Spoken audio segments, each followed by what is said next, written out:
Italian flag cookies, also known as Italian rainbow cookies. Now, I'm not quite sure why they're called rainbow cookies, since red, white, and green are not exactly the full colors of the rainbow. Well, we'll let the semantics slide because these little cookies are so scrumptious. You'll find out why I ate so many of them. They are made from homemade almond paste, and thanks to Dread Fairy 6963, she reminded me that not everyone can get store-bought almond paste. And I'll admit, sometimes I rely too much on store-bought ingredients, forgetting how easy and cheaper it is to just make some of these things myself. So with some almond flour, confectioner's sugar, a pinch of salt, and some aquafaba, you have yourself some beautiful soft almond paste in minutes. Thin, soft, delicate almond cake layers is what it is all about. So I'm first creaming the almond paste with some softened vegan butter. And then as the egg replacer, I'm using aquafaba with cornstarch mixed together. So that gets added next, and just kind of whip it so that it incorporates through and there's no lumps. And then last, a small amount of flour and a pinch of baking powder. That's it.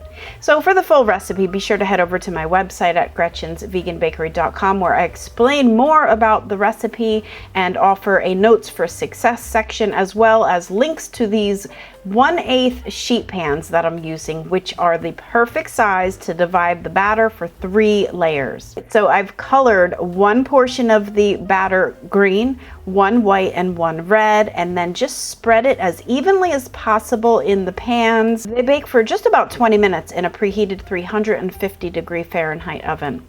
Once they are baked and cooled, flip them out carefully onto a sheet pan and then get them into the freezer. I just find that it's much easier to assemble this cookie cake when the layers are frozen, since they are quite delicate and can break really easily. Many people will use raspberry jam between the layers, but I have to say I'm partial to apricot jam. I kind of think it looks nicer and I like the taste of it better, but you can of course use whatever you like best. Just be careful not to put too much, otherwise your layers will be slipping and sliding all over the place and will be an utter mess when you try to slice these.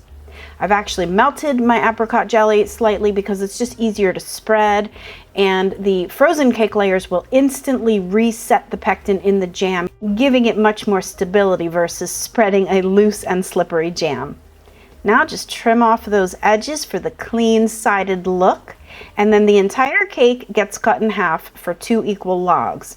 Sometimes people will forego the cutting and serving as cookies and serve this entire thing as a cake. Now that is one rich cake. So rainbow cookies are known for the signature chocolate coating, and this part can take some finesse, but I've made it pretty simple with this technique. I'm using tempered chocolate, and each side gets spread a little bit of chocolate as thinly as possible. Again, this is not something that you want to pile on.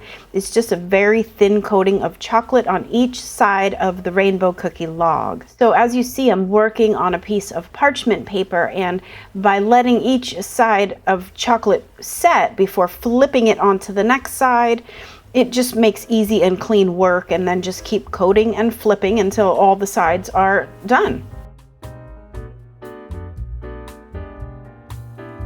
Now all you have to do is cut them into slices for that iconic bakery rainbow cookie. It's so funny, these rainbow cookies are not rainbow, and technically they're not even a cookie, they're more of a cake. But no one seems to care about any of those things because we sold these by the pound, and I'm not even going to try to say how many pounds of rainbow cookies I sold daily in my bakery.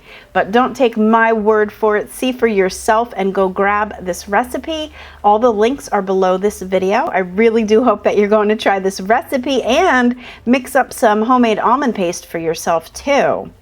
All right, everyone, thanks so much for watching, liking, commenting, and subscribing. And until next time, happy vegan baking. Bye for now.